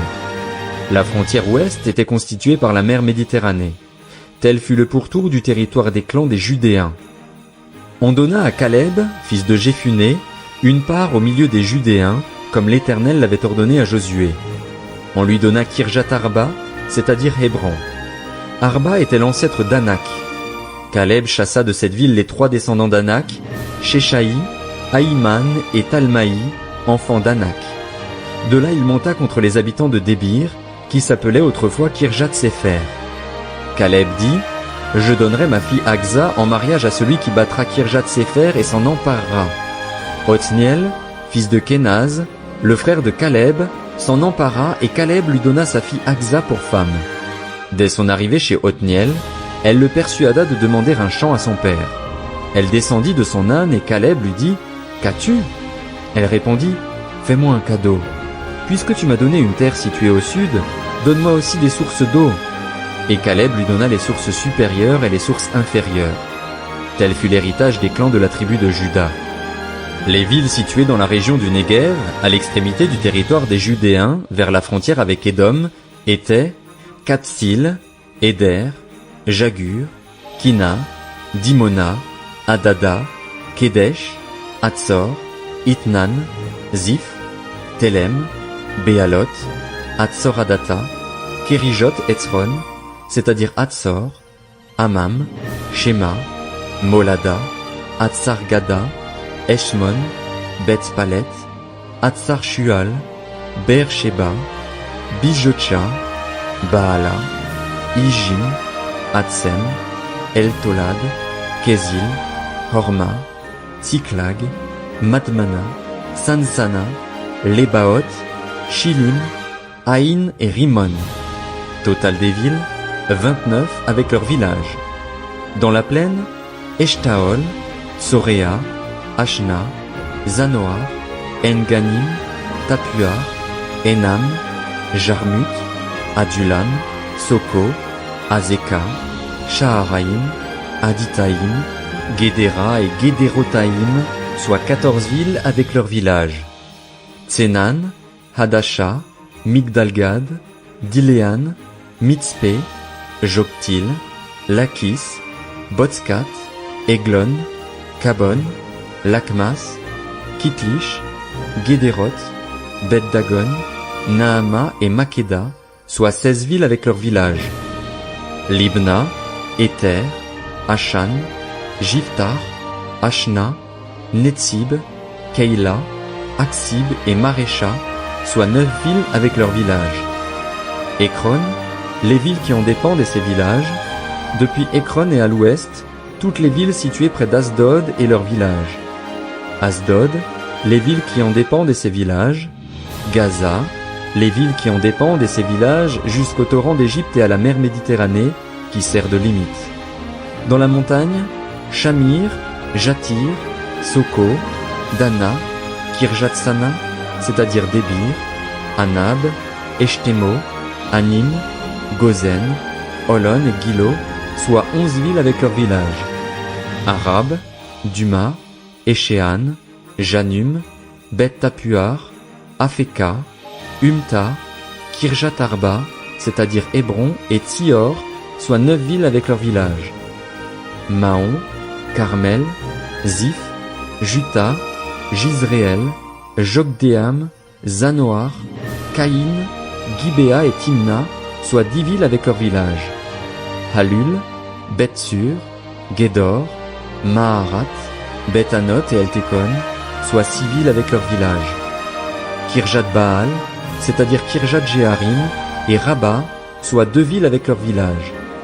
Dans le désert, Beth-Araba, Midin, Sekaka, Nipshan, Ir-Amélar et En-Gedi, soit 6 villes avec leurs villages. Les Judéens ne parvinrent pas à chasser les Jébusiens qui habitaient à Jérusalem, et les Jébusiens ont habité avec eux à Jérusalem jusqu'à aujourd'hui. Josué, chapitre 16. La part attribuée par tirage au sort aux fils de Joseph s'étendait depuis le Jourdain près de Jéricho, à l'est des eaux de Jéricho. La frontière suivait le désert qui monte de Jéricho à Béthel en passant par la montagne. Elle continuait de Béthel à Luz et passait vers la frontière des Arkiens par Ataroth. Puis elle descendait à l'ouest vers la frontière des Japhlétiens jusqu'à celle de Beth-Horon la basse et jusqu'à Gézer pour déboucher sur la mer. Voilà l'héritage que reçurent les fils de Joseph, Manassé et Éphraïm. Voici le territoire des clans des Éphraïmites. La frontière de leur héritage était, à l'est, Ataroth-Adar, et allait jusqu'à Beth-Horon la haute. Elle continuait du côté de l'ouest en partant vers Mikmétat au nord, tournait à l'est vers Tahanat-Silo et passait dans la direction de l'est par Janoar. De Janoar, elle descendait à Ataroth et à Naharata, touchait Jéricho et se prolongeait jusqu'au Jourdain. De Tapuar, elle allait vers l'ouest au torrent de Cana pour déboucher sur la mer. Tel fut l'héritage des clans de la tribu d'Éphraïm. Les Éphraïmites avaient aussi des villes qui leur furent réservées au milieu de l'héritage des Manassites, toutes avec leurs villages. Ils ne chassèrent pas les Cananéens qui habitaient à Gézer, et les Cananéens ont habité au milieu d'Éphraïm jusqu'à aujourd'hui, tout en étant soumis à des corvées d'esclaves. Josué, chapitre 17. Une part fut aussi attribuée par tirage au sort à la tribu de Manassé, car il était le fils aîné de Joseph. Makir, fils aîné de Manassé et père de Galaad, avait eu Galaad et le Basan parce qu'il était un homme de guerre. On donna par tirage au sort une part au clan des autres descendants de Manassé, aux fils d'Abiézer, de Hélek, d'Azriel, de Sichem, de Hépher, de Shemida. Voilà quels sont les clans des descendants de Manassé, le fils de Joseph. Tselofshad, fils de Hépher, petit-fils de Galaad, descendant de Makir, le fils de Manassé, n'eut pas de fils. Il eut en revanche des filles dont voici les noms: Machla, Noa, Hogla, Milka et Tirtsa. Elles se présentèrent devant le prêtre Éléazar, devant Josué, fils de Nun, et devant les princes en disant: L'Éternel a ordonné à Moïse de nous donner un héritage parmi nos frères. On leur donna, conformément à l'ordre de l'Éternel, un héritage parmi les frères de leur père. On attribua 10 portions à Manassé, en plus du pays de Galaad et du Basan, qui est de l'autre côté du Jourdain. En effet, les descendantes de Manassé eurent un héritage parmi ses descendants, et le pays de Galaad fut pour les autres Manassites. Le territoire de Manassé s'étendait d'Azer à Mikmétat, qui se trouve près de Sichem. Leur frontière partait vers Jamin, vers les habitants d'En-Tapuar. La région de Tapuar appartenait à Manassé, mais Tapuar elle-même, située sur la frontière avec Manassé, appartenait aux Éphraïmites. La frontière descendait au torrent de Cana, elle passait au sud du torrent. Les villes qui se trouvaient là appartenaient à Éphraïm, même si elles étaient au milieu des villes de Manassé. La frontière de Manassé au nord du torrent débouchait sur la mer. Le territoire du sud appartenait à Éphraïm, celui du nord à Manassé, et la mer leur servait de limite. Il touchait Azer au nord et Issachar à l'est. Manassé possédait, dans le territoire d'Issachar et dans celui d'Azer, Beth-Shean et les villes qui en dépendent, Jibléam et les villes qui en dépendent, les habitants de Dor et les villes qui en dépendent, les habitants d'Endor et les villes qui en dépendent, les habitants de Tanak et les villes qui en dépendent, ainsi que les habitants de Megiddo et les villes qui en dépendent. Cela correspondait à 3 régions. Les Manassites furent incapables de prendre possession de ces villes et les Cananéens voulurent rester dans la région. Lorsque les Israélites furent plus forts, ils imposèrent des corvées aux Cananéens, mais ils ne les chassèrent pas.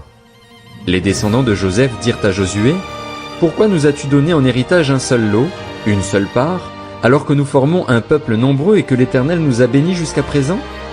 Josué leur dit, « Si vous êtes un peuple nombreux, montez à la forêt et défrichez-la pour vous y faire de la place dans le pays des Phéréziens et des Réphaïm, puisque la région montagneuse d'Éphraïm est trop exiguë pour vous. » Les fils de Joseph dirent, « La montagne ne nous suffira pas, et il y a des chars en fer chez tous les Cananéens qui habitent la vallée, aussi bien chez ceux qui sont à Beth-Shean et dans les villes qui en dépendent, que chez ceux qui se trouvent dans la vallée de Jizréel. » Josué dit à la famille de Joseph, à Éphraïm et à Manassé, « Vous êtes un peuple nombreux et doté d'une grande force. Vous n'aurez donc pas un lot unique, mais vous aurez une région montagneuse. Certes, c'est une forêt, mais vous la défricherez et elle sera à vous jusque dans ses extrémités, car vous chasserez les Cananéens, malgré leurs chars en fer et malgré leur force. » Josué, chapitre 18. Toute l'assemblée des Israélites se réunit à Silo, et ils y installèrent la tente de la rencontre. Le pays leur était soumis. Il restait 7 tribus israélites qui n'avaient pas encore reçu leur héritage. Josué dit aux Israélites, « Jusqu'à quand négligerez-vous de prendre possession du pays que l'Éternel, le Dieu de vos ancêtres, vous a donné? Choisissez 3 hommes par tribu pour que je leur confie une mission. Ils se lèveront, parcourront le pays, traceront un plan en vue du partage et reviendront vers moi. Ils diviseront le pays en 7 parts. Juda restera dans son territoire au sud et la famille de Joseph restera dans son territoire au nord. Quant à vous, vous tracerez un plan du pays en 7 parts et vous me l'apporterez ici. Je procéderai à un tirage au sort pour vous devant l'Éternel, notre Dieu. Toutefois, il n'y aura pas de part pour les Lévites au milieu de vous, car leur héritage, c'est la fonction de prêtre de l'Éternel. En outre, Gad, Ruben et la demi-tribu de Manassé ont reçu leur héritage, que Moïse, serviteur de l'Éternel, leur a donné de l'autre côté du Jourdain, à l'est. Lorsque ces hommes se levèrent et partirent pour tracer un plan du pays, Josué leur donna cet ordre. « Allez parcourir le pays, tracez-en un plan et revenez vers moi. Je procéderai alors à un tirage au sort pour vous devant l'Éternel, à Silo. » Ces hommes partirent, parcoururent le pays et en tracèrent, d'après les villes, un plan en 7 parts dans un livre. Puis ils revinrent vers Josué dans le camp à Silo. Josué procéda pour eux à un tirage au sort à Silo devant l'Éternel, et il partagea le pays entre les Israélites en donnant à chacun sa portion. Le sort tomba sur les clans de la tribu de Benjamin et le territoire qui leur fut attribué par tirage au sort se trouvait entre celui des descendants de Juda et celui des descendants de Joseph. Du côté nord, leur frontière partait du Jourdain. Elle montait au nord de Jéricho, s'élevait dans la montagne vers l'ouest et débouchait sur le désert de Beth-Aven. Elle passait de là par Luz, au sud de Luz, c'est-à-dire Bethel, et elle descendait à Ataroth-Hadar par-dessus la montagne qui est au sud de Beth-Horon la basse. Du côté ouest, la frontière se prolongeait et tournait au sud depuis la montagne qui se trouve en face de Beth-Horon. Elle continuait vers le sud et débouchait sur Kirjat-Baal, c'est-à-dire Kirjat-Jéarim, une ville appartenant aux Judéens. C'était le côté ouest. Le côté sud commençait à l'extrémité de Kirjat-Jéarim. La frontière se prolongeait vers l'ouest jusqu'à la source des eaux de Nephtoar.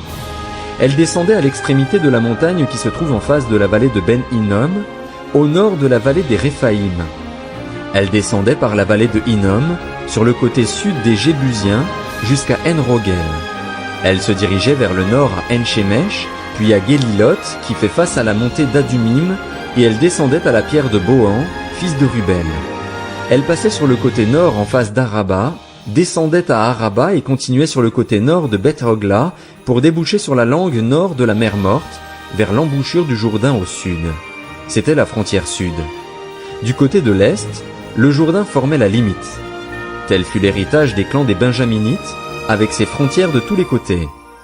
Les villes des clans de la tribu de Benjamin étaient Jéricho, Beth-Hogla, Émek-Kétzitz, Beth-Araba, Tsémaraïm, Bethel, Avim, Para, Ophra, Képhar Ammonaï, Ophni et Geba, soit 12 villes avec leurs villages.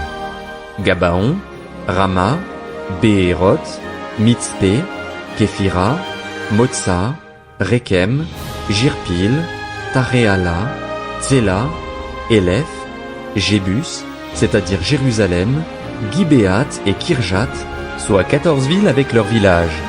Tel fut l'héritage des clans des Benjaminites. Josué, chapitre 19.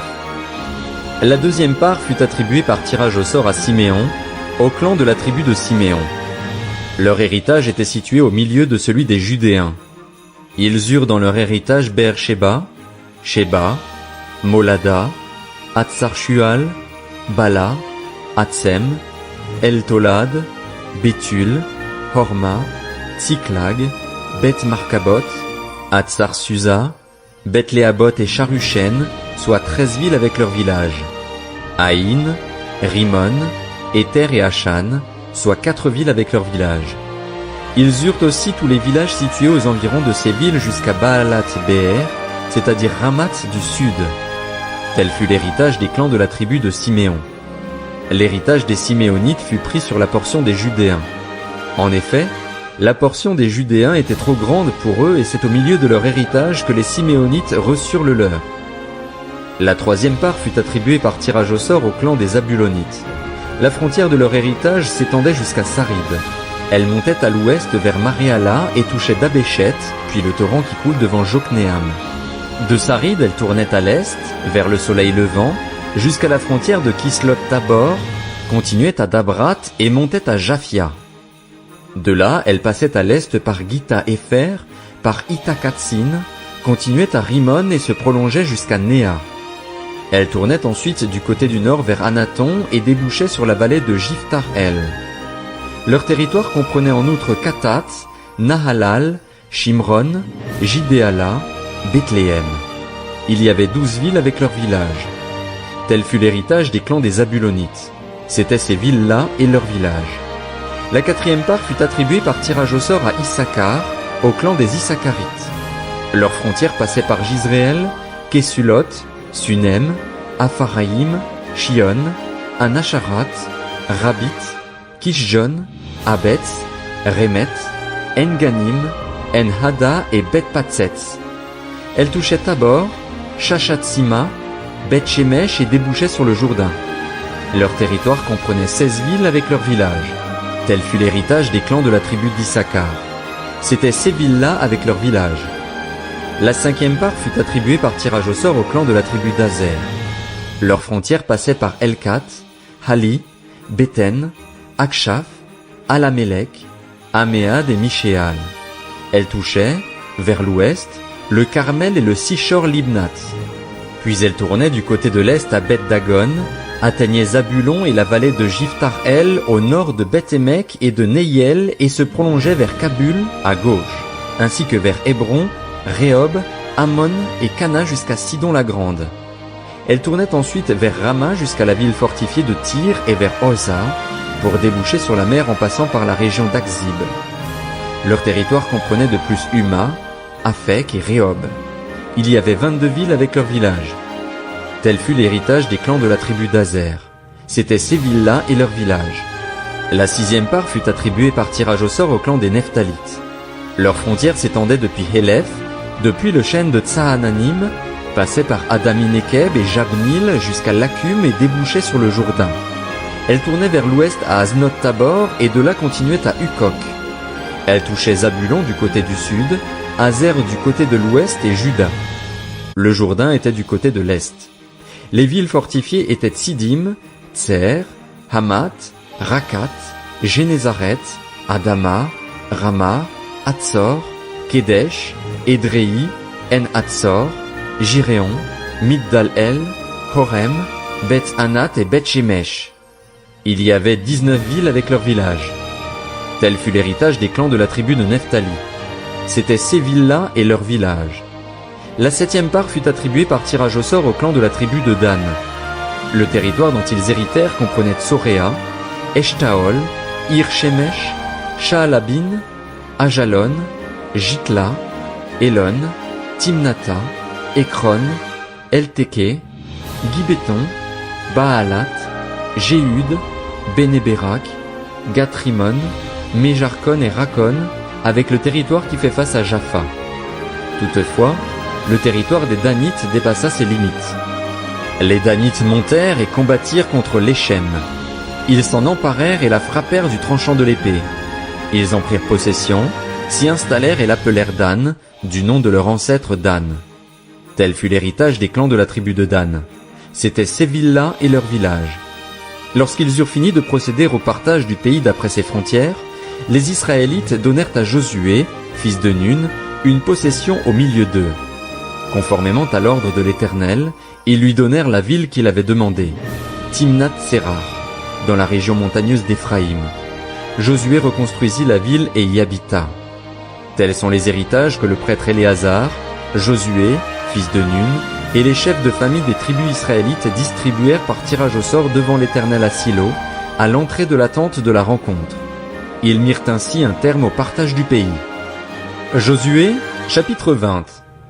L'Éternel dit à Josué, « Parle en ces termes aux Israélites, établissez-vous, comme je vous l'ai ordonné par l'intermédiaire de Moïse, des villes de refuge. L'auteur d'un homicide, celui qui aura tué quelqu'un involontairement, sans en avoir l'intention, pourra s'y enfuir. Elles vous serviront de refuge contre le vengeur du sang. L'auteur de l'homicide s'enfuira vers l'une de ces villes, s'arrêtera à l'entrée de la ville et exposera son cas aux anciens de cette ville. Ils l'accueilleront chez eux dans la ville et lui donneront un endroit où habiter avec eux. Si le vengeur du sang le poursuit, ils ne livreront pas l'auteur de l'homicide entre ses mains, car c'est sans le vouloir qu'il a tué son prochain et sans avoir été auparavant son ennemi. Il restera dans cette ville jusqu'à ce qu'il ait comparu devant l'assemblée pour être jugé et jusqu'à la mort du grand prêtre alors en fonction. À ce moment-là seulement, l'auteur de l'homicide pourra repartir et retourner dans sa ville et dans sa maison, dans la ville d'où il s'était enfui. Ils consacrèrent Kédesh en Galilée, dans la région montagneuse de Nephtali, Sichem dans la région montagneuse d'Éphraïm et Kirjat-Arba, c'est-à-dire Hébron, dans la région montagneuse de Juda. De l'autre côté du Jourdain, à l'est de Jéricho, ils choisirent Bétser dans le désert, dans la plaine, dans la tribu de Ruben, Ramoth en Galaad, dans la tribu de Gad, et Golan en Basan, dans la tribu de Manassé. Telles furent les villes désignées pour tous les Israélites et pour l'étranger en séjour parmi eux, afin que celui qui aurait tué quelqu'un involontairement puisse s'y réfugier et ne meure pas de la main du vengeur du sang avant d'avoir comparu devant l'assemblée. Josué, chapitre 21. Les chefs de famille des Lévites s'approchèrent du prêtre Éléazar, de Josué, fils de Nun, et des chefs de famille des tribus israélites. Ils leur dirent à Silo, dans le pays de Canaan, « L'Éternel a ordonné, par l'intermédiaire de Moïse, qu'on nous donne des villes pour y habiter, ainsi que leurs environs pour notre bétail. » Conformément à l'ordre de l'Éternel, les Israélites donnèrent alors aux Lévites, en prenant sur leur héritage, des villes et leurs environs. On tira au sort pour les clans des Kéatites. Les Lévites qui descendaient du prêtre Aaron eurent par tirage au sort 13 villes des tribus de Juda, de Siméon et de Benjamin. Les autres descendants de Kéhat eurent par tirage au sort 10 villes qui appartenaient au clan de la tribu d'Éphraïm, à la tribu de Dan et à la demi-tribu de Manassé. Les descendants de Gershon eurent par le sort 13 villes qui appartenaient au clan de la tribu d'Issachar, à la tribu d'Azer, à celle de Nephtali et à la demi-tribu de Manassé installée en Basan. Les clans des descendants de Merari eurent 12 villes qui appartenaient aux tribus de Ruben, de Gad et de Zabulon. Les Israélites donnèrent par tirage au sort ces villes et leurs environs aux Lévites, comme l'Éternel l'avait ordonné par l'intermédiaire de Moïse. Parmi les villes qui appartenaient aux tribus des Judéens et des Siméonites, ils donnèrent les villes qui vont être désignées par leur nom et qui furent pour ceux qui descendaient d'Aaron parmi les clans des Kéatites et des descendants de Lévi. En effet, le sort les avait indiqués les premiers. Ils leur donnèrent Kirjat-Arba, c'est-à-dire Hébron dans la région montagneuse de Juda, avec ses environs, le territoire qui l'entoure. Arba était l'ancêtre d'Anak. La campagne et les villages qui dépendaient de la ville avaient été accordés en possession à Caleb, fils de Jéphuné. Ils donnèrent aux descendants du prêtre Aaron Hébron, la ville de refuge pour les auteurs d'homicides et ses environs, ainsi que Libna et ses environs, Jatir et ses environs, Eshlemoa et ses environs, Holon et ses environs, Débir et ses environs, Haïn et ses environs, Juta et ses environs, ainsi que Beth-Shemesh et ses environs, soit 9 villes appartenant à ces deux tribus. Parmi les villes qui appartenaient à la tribu de Benjamin, ils donnèrent Gabaon et ses environs, Géba et ses environs, Anathoth et ses environs, ainsi qu'Almon et ses environs, soit 4 villes. Nombre total des villes des prêtres qui descendaient d'Aaron, 13 avec leurs environs. Les Lévites qui appartenaient au clan des autres descendants de Kehath eurent par tirage au sort des villes de la tribu d'Éphraïm. On leur donna Sichem, la ville de refuge pour les auteurs d'homicides et ses environs, dans la région montagneuse d'Éphraïm, Gézer et ses environs, Kipsaïm et ses environs, ainsi que Beth-Horon et ses environs, soit 4 villes. Parmi les villes qui appartenaient à la tribu de Dan, ils donnèrent Eltéké et ses environs, Gibéton et ses environs, Ajalon et ses environs, ainsi que Gath-Rimon et ses environs, soit 4 villes. Parmi les villes de la demi-tribu de Manassé, ils donnèrent Tanak et ses environs, ainsi que Gath-Rimon et ses environs, soit 2 villes. Nombre total des villes, 10 avec leurs environs, pour les clans des autres descendants de Kehath. On donna les villes suivantes à ceux qui descendaient de Gershon parmi les clans des Lévites, dans la demi-tribu de Manassé, Golan en Basan, la ville de refuge pour les auteurs d'homicides et ses environs, ainsi que Bishtra et ses environs, soit 2 villes.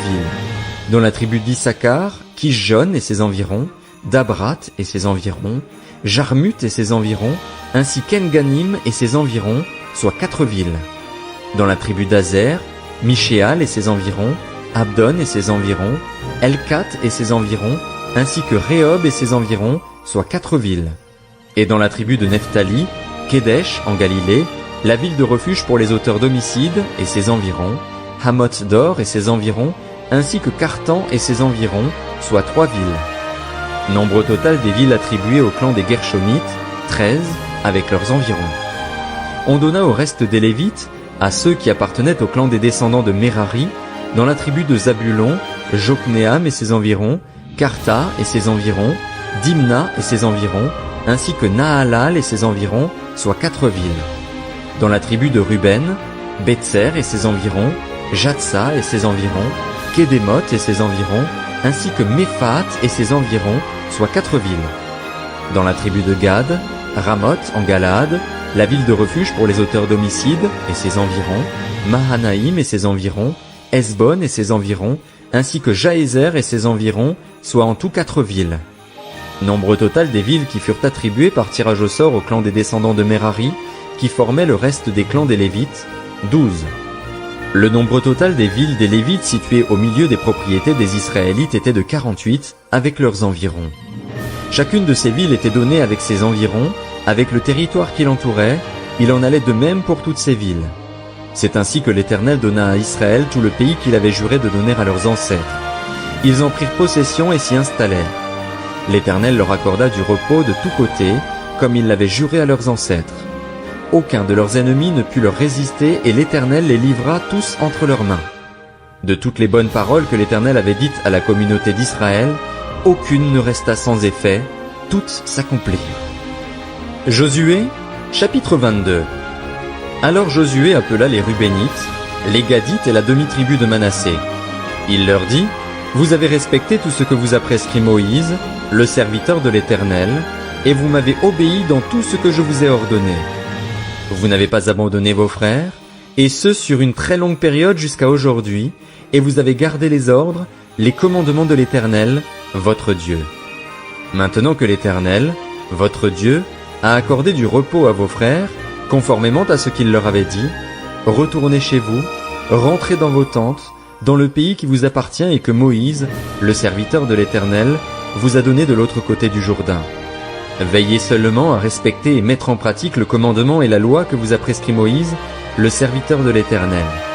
Aimez l'Éternel, votre Dieu, marchez dans toutes ses voies, gardez ses commandements, attachez-vous à lui et servez-le de tout votre cœur et de toute votre âme. Puis Josué les bénit et les renvoya chez eux, et ils rentrèrent dans leurs tentes. Moïse avait donné un héritage en Basan à une moitié de la tribu de Manassé, et Josué donna à l'autre moitié un héritage auprès de ses frères de ce côté-ci du Jourdain, à l'ouest. Lorsque Josué les renvoya vers leurs tentes, il les bénit et leur dit, « Vous retournerez à vos tentes avec de grandes richesses, avec des troupeaux très nombreux et une quantité considérable d'argent, d'or, de bronze, de fer et de vêtements, partagez avec vos frères le butin de vos ennemis. » Après avoir quitté les Israélites à Silo, dans le pays de Canaan, les Rubénites, les Gadites et la demi-tribu de Manassé repartirent pour aller dans le pays de Galaad. C'était leur propriété et ils s'y étaient installés conformément à l'ordre que l'Éternel avait donné par l'intermédiaire de Moïse. Arrivés dans les districts du Jourdain qui appartiennent encore au pays de Canaan, les Rubénites, les Gadites et la demi-tribu de Manassé y construisirent un autel au bord du Jourdain. C'était un autel dont la grandeur frappait les regards. Les Israélites apprirent que l'on disait « Les Rubénites, les Gadites et la demi-tribu de Manassé ont construit un autel qui fait face au pays de Canaan, dans les districts du Jourdain, du côté des Israélites. » À cette nouvelle, toute l'assemblée des Israélites se réunit à Silo pour monter les attaquer. Les Israélites envoyèrent une délégation aux Rubénites, aux Gadites et à la demi-tribu de Manassé, dans le pays de Galaad. Il s'agissait de Phiné, le fils du prêtre Éléazar, et de 10 princes qui l'accompagnaient, un par famille pour chacune des tribus d'Israël. Tous étaient des chefs de famille parmi les milliers d'Israël. Ils allèrent trouver les Rubénites, les Gadites et la demi-tribu de Manassé dans le pays de Galaad et s'adressèrent à eux. « Voici ce que dit toute l'assemblée de l'Éternel. Que signifie cet acte d'infidélité que vous avez commis envers le Dieu d'Israël? Vous vous détournez maintenant de l'Éternel. En vous construisant un autel, vous vous révoltez aujourd'hui contre lui. Considérons-nous comme sans importance le crime de Péor? Nous n'en sommes pas encore purifiés, malgré le fléau qu'il a attiré sur l'assemblée de l'Éternel. Et vous vous détournez aujourd'hui de l'Éternel. Si vous vous révoltez aujourd'hui contre lui, demain il s'irritera contre toute l'assemblée d'Israël. Si vous considérez comme impur le pays qui est votre propriété, passez dans le pays qui est la propriété de l'Éternel et où il a sa résidence, et installez-vous au milieu de nous, mais ne vous révoltez pas contre l'Éternel et ne vous séparez pas de nous en vous construisant un autel en plus de celui de l'Éternel, notre Dieu. » Lorsqu'Akan, fils de Zérar, a commis un acte d'infidélité au sujet des biens voués à la destruction, la colère de l'Éternel ne s'est-elle pas enflammée contre toute l'assemblée d'Israël? Akan n'a pas été le seul à mourir à cause de son crime. Les Rubénites, les Gadites et la demi-tribu de Manassé firent cette réponse au chef des milliers d'Israël. « Le Dieu des dieux, c'est l'Éternel. Oui, c'est le Dieu des dieux, l'Éternel. Qui le sait et Israël le saura bien aussi. Si c'est par révolte et par infidélité envers l'Éternel que nous avons agi, ne viens pas à notre aide aujourd'hui.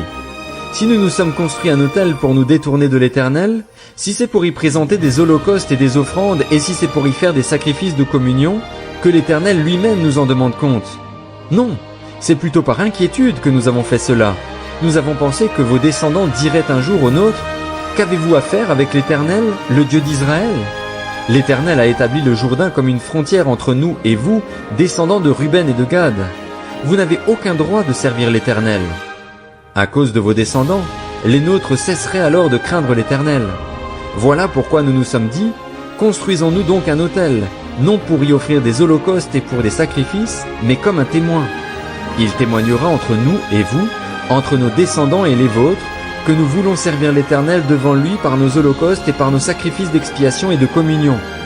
Ainsi vos descendants ne pourront pas dire un jour aux nôtres, « Vous n'avez aucun droit de servir l'Éternel. » Nous nous sommes dit, si dans l'avenir ils nous tiennent ce langage, à nous ou à nos descendants, nous répondrons, « Voyez la réplique de l'autel de l'Éternel qu'ont faite nos ancêtres, non pour des holocaustes et pour des sacrifices, mais comme témoins entre nous et vous. » Nous ne voulons certes pas nous révolter contre l'Éternel et nous détourner aujourd'hui de lui en construisant un autel destiné à des holocaustes, des offrandes et des sacrifices en plus de celui de l'Éternel, notre Dieu, qui est devant sa demeure. Lorsque le prêtre Phiné et les princes de l'assemblée, les chefs des milliers d'Israël qui l'accompagnaient, eurent entendu les paroles que prononcèrent les Rubénites, les Gadites et les Manassites, ils furent satisfaits. Phiné, fils du prêtre Éléazar, leur dit alors, « Nous savons maintenant que l'Éternel est au milieu de nous, puisque vous n'avez pas commis cet acte d'infidélité contre lui. Vous avez ainsi délivré les Israélites d'une intervention de l'Éternel. » Phiné, fils du prêtre Éléazar, et les princes quittèrent les Rubénites et les Gadites. Ils revinrent du pays de Galaad dans le pays de Canaan, vers les Israélites, et leur firent un rapport. Les Israélites furent satisfaits. Ils bénirent Dieu et ne parlèrent plus de monter les attaquer et de dévaster la région qu'habitaient les Rubénites et les Gadites. Les Rubénites et les Gadites appelèrent l'autel Ed, car, dirent-ils, il est témoin entre nous que c'est l'Éternel qui est Dieu. Josué, chapitre 23.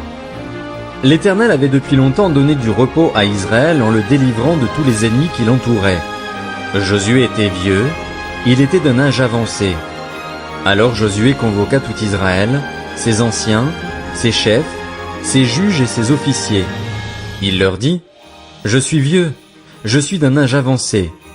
Vous avez vu tout ce que l'Éternel, votre Dieu, a fait à toutes ces nations devant vous. En effet, c'est l'Éternel, votre Dieu, qui a combattu pour vous. Voyez, par tirage au sort je vous ai donné en héritage pour vos tribus les nations qui restent et toutes celles que j'ai exterminées à partir du Jourdain et jusqu'à la mer Méditerranée vers le soleil couchant. C'est l'Éternel, votre Dieu, qui les détruira et les chassera devant vous. Vous posséderez leur pays, comme l'Éternel, votre Dieu, vous l'a dit. Appliquez-vous avec force à respecter et à mettre en pratique tout ce qui est écrit dans le livre de la loi de Moïse, sans vous en écarter ni à droite ni à gauche. Ne vous mélangez pas avec les nations qui sont restées parmi vous. Ne prononcez pas le nom de leur Dieu et ne l'employez pas pour prêter serment. Ne les servez pas et ne vous prosternez pas devant eux. Attachez-vous au contraire à l'Éternel, votre Dieu, comme vous l'avez fait jusqu'à aujourd'hui.